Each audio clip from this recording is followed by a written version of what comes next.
Hello, everyone. Good afternoon, and we're back for another one of our Thursday trainings. We haven't decided quite what we're going to call this series yet, but we will make them available on YouTube for people that want to rewatch them and not lose them in the mass of content that covers this page daily.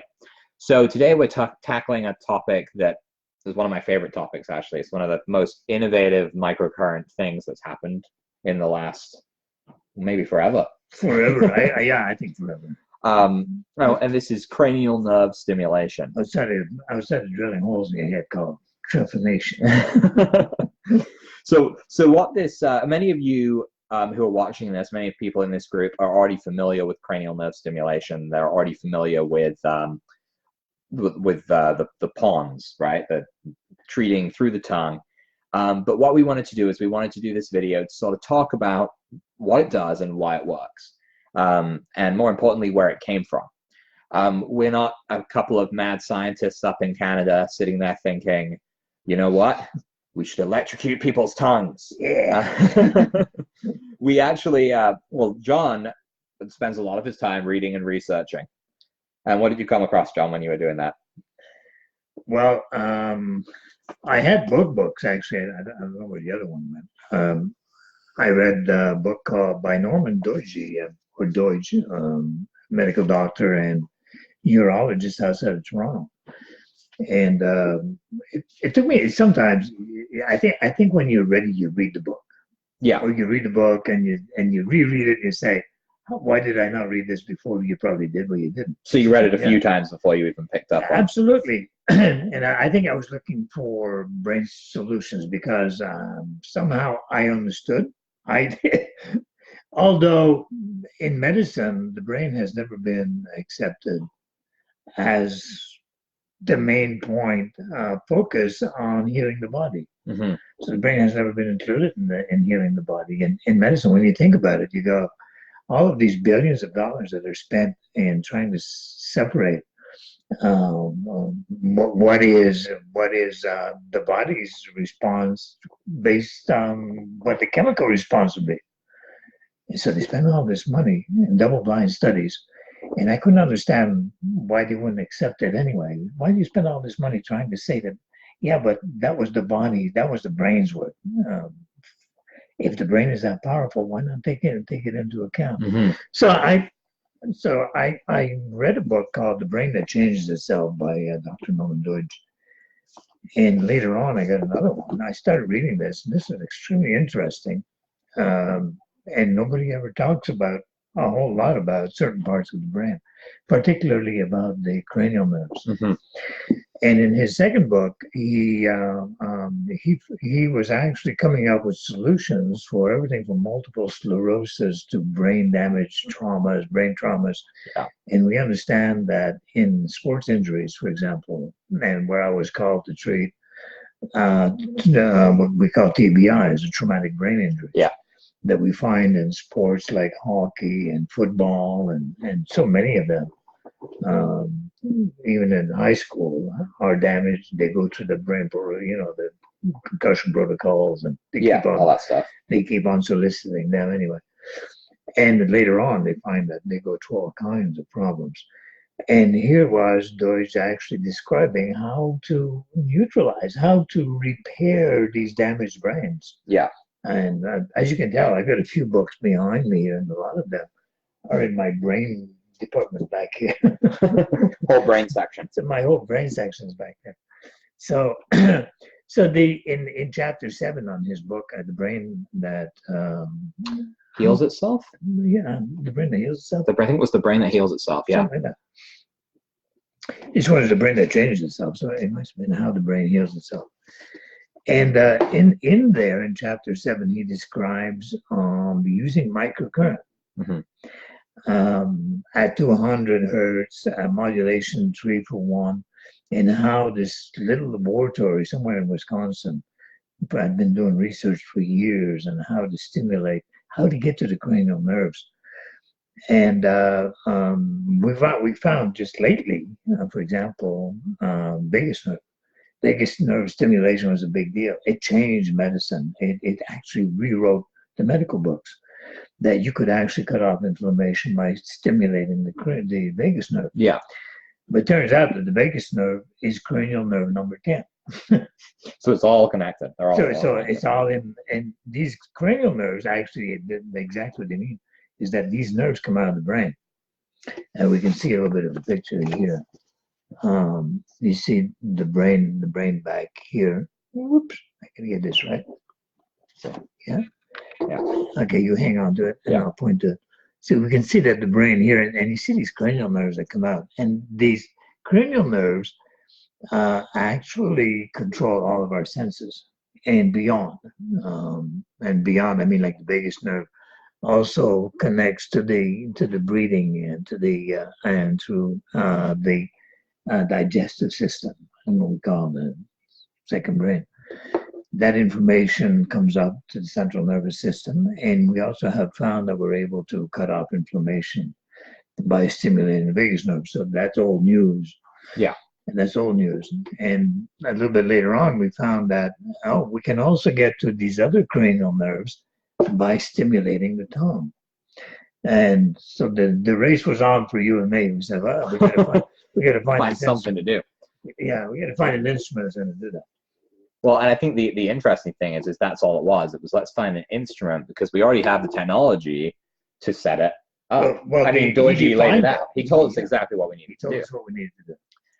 And so we went from that to let's find an instrument, and then we came across the tongue stimulator, and we've been able to use that to safely treat the tongue ever since. But then it was just finding where the nerves are located on the tongue and so on and so forth. And doing that. You were able to do some pretty good little caricatures to be able to. Yeah, we've put some stuff together for that. And we've got some online training videos that kind of detail how to do that. But the interesting results were that we are seeing reversal of very long-term conditions. Well, I describe it like your brain, I guess, from the moment that you're born all the way through your life, particularly in the first years of life. Because when you think about your ears, we hear a sound right now. Yeah. And what is that sound that you're hearing in the background? Whining ambulance or policeman. Right. So what you've done is you put an image to the sound that you're hearing, right? Yeah. Okay. So that's what hearing does. It's a vibration, it's a frequency that we transform into an image. And it would be the same thing with taste, it would be the same thing with smell, it would be the same thing with eyesight. We actually transform these frequencies into an image. So the idea then is how do I get to these different images? Now these images, all our lives, I go back to what I was trying to describe. All of our lives, we attach a sensation to an image. Okay, yeah. And our brain fine tunes it all so that instantly, bang, that is a siren, that's an ambulance, or that's a fire truck, because I can hear it. Just because you can hear it doesn't mean necessarily that's what you hear. And now, so if all of these senses represent that you spent your whole life fine-tuning, but what happens if you got into bang, you get slapped on the side of the head really hard? Mess those up. Then that 97.5 on your radio dial, which was giving you all of that wonderful clear three-dimensional music, all of a sudden is noise. So this is one of the things that happens within our brain, is that it goes off of the station that we're used to. It goes out of tune. So we hear white noise, and somebody who's been traumatized are just not quite capable of being able to get everything back on track, right? Mm-hmm. You understand that? Okay. So if we all understand that principle and we say, okay, so what do I need to do to get it back on track? What you need to do is you need to stimulate areas of the brain that are responsible for fine-tuning that radio station, right? But then I need to entrain the brain back onto that right station. That right station.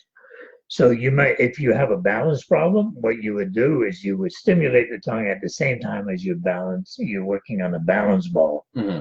or something that is balanced, that would restore your balance. The same thing with traumatic brain injury, so on and so forth.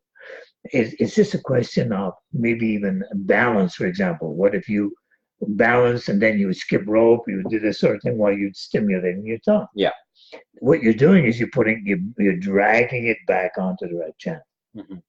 I think we've seen, as we showed the picture earlier, and we've shown it a few times, and it's circulated Facebook, all these different cranial nerves. Yeah. Right. Yeah. And it's come up with eyes, it's come up with taste, it's come up with smells, speech.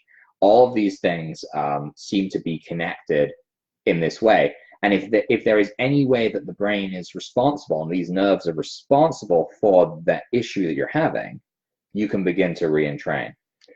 Yeah, so because a lot of people say, yeah, but will it cure the ulcer on my foot? I said, wait a minute. We're dealing with cranial nerves here. So I think it's necessary that we all understand what nerves, what systems that we're accessing. You can only fix the ones that you're accessing, right? Yeah. Well, and we've seen that. We've had a person who had a voice issue. And she couldn't speak very well, and one treatment, and 20 minutes later, and she was able to, she's now able to speak for 4 days at a time without having to do this treatment, and then she'll go back and do it again, and she gets another 4 days. And the thing I thought was really quite cool about this is that she's been attending Toastmasters for years, and she was finally able to come in after her treatment and do a toast about what she'd experienced. So she's become quite an advocate in her own group for people to, hey, I've got this condition, let's get rid of this. We don't need to have this. And the really interesting thing about it is that this all came about, right? We did this, we came up with this tongue attachment, and we started promoting it. And then what happened in Canada here? Well, what happened in Canada is that the technique was actually accepted by Health Canada. Yeah, it came in here. We got an email. It's not our technique. No. We got an email one morning saying, "Hey, did you know that this technique got approved by Health Canada?" And there was a big news article about it, and there's multiple millions of dollars had been invested in getting this. It was actually on CBC. I can see it up on the computer. Yeah, we got a news thing there.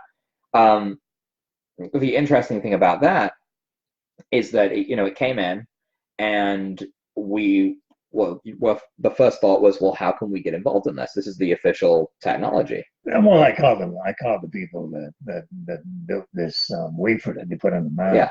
Yeah. And they said, yes, for $50,000 you can join our happy gang. Yeah. And then you will be given a territory, and within the territory you will charge $30,000 for treating these people. Yeah. So it sounded almost like a money grab to me. Yeah, it sounded a bit sort of very pharmaceutical style. Yeah. Right. You come up with this great piece of technology that can do all these things, and then you walk in and you limit it to people that can afford it, or that can't afford it but they need it. There's no insurance that will cover it. So what they're coming up with a plan that will, so that you can pay $1 down, $1 a week for the rest of your life. And that's So all sorts of interest and stuff like that, right? It's a way to make money, and it's probably effective. But for $60, one of these guys right here can plug into your already likely existing Avazia machine, and if you don't have one, they're not as expensive as $35,000. Not quite $30,000. And you can do this treatment at home safely without any sort of need for a massive investment in your health to that extreme. Yeah, I think. Well, I don't blame people for grabbing something. Well, I do to a certain extent, because they didn't invent it. What they did is they saw the invention. They started a company. They gave the person that invented it certain shares in the company. And then they went out and they said, we're going to handle the marketing. And this is how much we're going to charge, and this is what we're going to do. So it's not necessarily the creator's fault. It's the idea. Marketing. Yeah, it's the idea of making a lot of money, because if you think about this little wafer that runs at one frequency, modulating itself 3 to 1, at 200 hertz for $30,000, and you think about like this machine right here being chewed by a dog, so it's got some tooth marks in it. What? Yeah. You see that? I won't blame any of them. You know, it's $4,000 and you can program any frequency. And the dog got it. And the dog got it. But you know what? The dog got it and it still works. Oh, Solid piece of equipment. So like a Timex watch. Yeah. So I think you have to put that into perspective and think, you know, what can we really do with what we have? And the fact that this treatment got approved by Health Canada, it's being circulated, again, not our treatment. Yeah. And it's making a difference. It's just interesting the depth at which it's making a difference. When we look through all these cranial nerves and we hear about people that have issues with taste or people that have issues with smell and that they're resolving them. And there's the what I will call basic issues like vertigo, for example, which has become so basic to deal with this that you feel nauseous and dizzy and you use the tongue stimulator and 20 minutes later you're fine. Yeah. And we saw that, like, that was the first thing people would say, oh, you know, I have vertigo, or I'm mildly dizzy all the time, or I've got this and I've got this. And they're the little symptoms that at the time weren't little. They were like, oh, how do we deal with that? They do this, they deal with it. The question is it accepted in the USA? Yeah, and no, it's not. You know what the funny thing is? What? There's a cranial nerve called the trigeminal nerve, which is actually, instead of stimulating the tongue, you stimulate the forehead. Uh-huh. And that has been cleared by the FDA. Yeah. For PTSD, ADD, ADHD, and for drug-resistant depression. So they didn't accept the tongue stimulation, but they accepted the stimulating the forehead. Yeah, and is it because it's the tongue? They're thinking you're putting electricity in your mouth, you're gonna kill people. I don't know what it was. I don't know if it was because somehow somebody knew the people that For that one thing, yeah. marketing firm that decided to use trigeminal stimulation instead of tongue stimulation. Yeah, and it's weird. And we're talking about microcurrent. Yeah, it's microcurrent in the end, regardless, right? Like, and I think we see that people that have been following our blogs and our inflammation document, they'll know the sort of barriers we have. Like, we can treat pain, we can't help you if you have inflammation.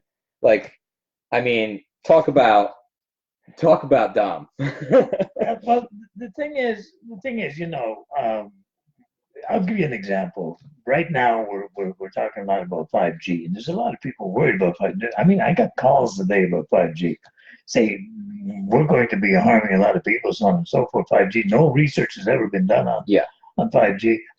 Why haven't now?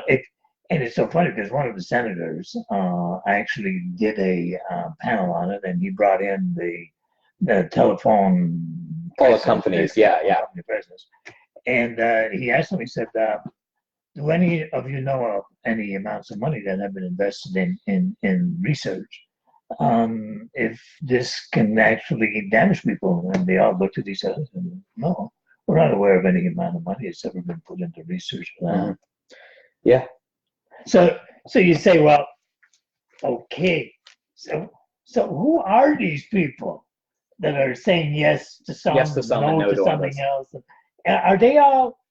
Because I understand that beyond 50 years old, about 50% of your mitochondria dies off, which means that you're only operating with half a brain. And a lot of these guys are over 50 years old. They're making decisions. So we've got people with only half a brain making decisions. You know, you're over 50, right? I know. Yeah, but I get the secret sauce that keeps your brain going. Yeah. Yeah, so it's one of those topics. I mean, there's so much it does, and there's so little to talk about. It is super simple. It's one frequency. It is modulated 3 to 1. Yeah. It is applied to the tongue for 20 minutes. It can be done daily, and boom, and you're resolving things like, what was it? They were saying MS was some of the things they were doing. The clinical trials. Well, the claim was by the Canadian company that they've been doing success. They've done over 140 or 150 very successful trials on multiple sclerosis, on different brain damage, trauma, so on and so forth, and they're getting wonderful results. That's why Health Canada pushed it through almost within 30 days. Yeah. And I mean, to have something that crazy of a treatment pushed through in 30 days, like by a government agency whose job it is to make things hard to get pushed through, I don't think it's necessarily foul play so much as overwhelmingly positive results. I mean, that is a lot of people to have said, you know, you've got like the Malaysian wound study, 100% success rate, but it doesn't count because it was in Malaysia. Like I said the other day, I have a chicken that speaks English. You say, yeah, but that's only one. That's only one. Yeah. Yeah. No, it baffles me, but it is something that we wanted everyone to be aware of, and it's something that we talk about all the time privately. It's something that's in current medicine under cranial nerve stimulation. Yeah. But it's not something that comes up too organically in the support group here, and it's something everyone should know about because everyone could do it. It's very simple, as we've said, and it has very positive results. From the basic constantly nauseous to, you know, MS, Parkinson's, tremors, lack of a voice, like not being able to speak. Well, what should be done? What should be done? It should be put under an umbrella, and we'll call it research and development in areas that that could be extremely beneficial to people where we don't have an answer right now. We don't have an answer for brain damage of any kind, really. The best thing that we can do is take your brain out, put it in a jar, and study it. Put it beside Einstein's brain and say, oh, what's happening here? What's going on with this much? Well, and the problem with that is that they look at the brain and they can't really see a difference between Einstein's brain, my brain, your brain. It all looks like it's a brain. Brain. Brain's a brain. Brain's a brain. If you don't put a name on the jar, you won't know whose it is. Mm-hmm. And so, but the damage is somehow having to do with being on or off the right station, right? Yeah, and this just tunes you back there. That's right. Right. So it's just simple. So I don't know if anyone has any questions. We're not really going to field them live, but if anyone has any questions about this or wants to share this with someone, you know, invite them into the group. We don't want this like flying all over the web, so we put it in the closed group here. Yeah, definitely. We don't want this to get out. This is this is an enclosed conversation, right? Yeah. And here we can talk about all kinds of things. And like I once said, if you had two people fighting outside in the street, mommy up there would probably call the cops and have them hauled away. But if they're fighting in a club, the the cops would probably buy tickets to watch the fight. Yeah. So what we're looking at here is, you know, if you've got someone you think could benefit from this, by all means invite them into the group.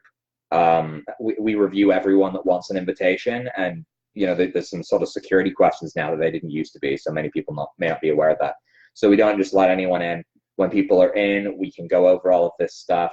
We can answer questions, and hopefully we can help people find the answer they're looking for, because that's really the mission anyway. Yeah. Right. Yeah. Okay. So, and I did see a comment here about not knowing about the event. That is sort of my fault. I had scheduled these to be regularly scheduled Thursday events. Last week we didn't really get it done because we had some conflicts, and this week John was doing a webinar with someone else, or pre-recording one or recording one, and so we sort of didn't do it at the scheduled time. But we will be trying to do these every Thursday at about 2 o'clock. Because that was the voted time. If that changes, we'll let you know. And I will start making events for all of these as we come up with topics. And then hopefully people won't miss out. So Tom, for the forehead, that's the PTSD protocol, isn't it?